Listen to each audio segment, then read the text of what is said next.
time for the faith walk of the day. Today, my question is, who is your Goliath? We all know the story of David and Goliath. Goliath was this huge giant that kept taunting the Israelites, the people of God. He kept telling them day after day, I'll kill y'all.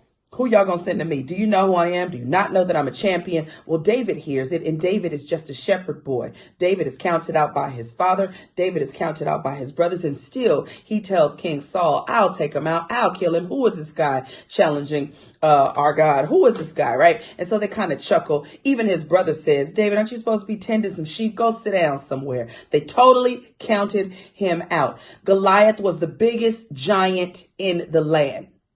He was annihilating the people of God. They wouldn't even come to the line to start the fight. They was back on the sidelines. They was back behind safe places, just trying to make sure that they stayed out of the line of Goliath. They were afraid of Goliath, but David, the shepherd boy, was not afraid. I love in 32, he just basically says, I'll go fight him.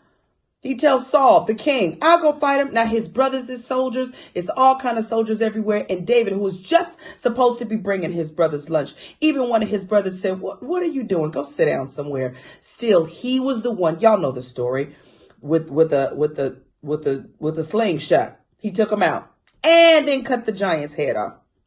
My question to you is, what are you saying to your giants? Or what are your giants saying to you? And are you listening to your giants? Are your giants whispering lies to you of what you can't do and what you're incapable of? I love this story, and it's probably one of the most famous stories in the Bible, just because we all can tell from the scripture that David was a little guy, but he was a fearless guy.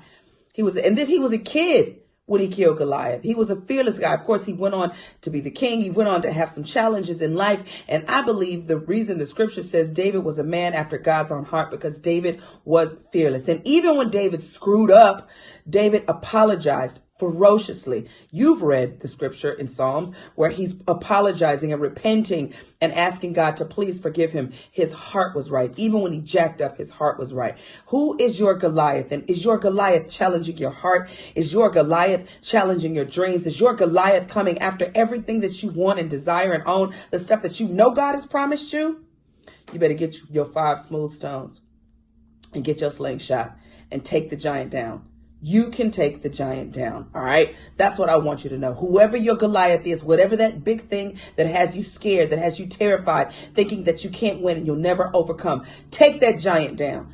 You've got authority over that giant. It doesn't even have the right to taunt you, because you are a child of God. Jesus Christ lives on the inside of you. It's time to take down the giant. All right. That is my faith walk for today.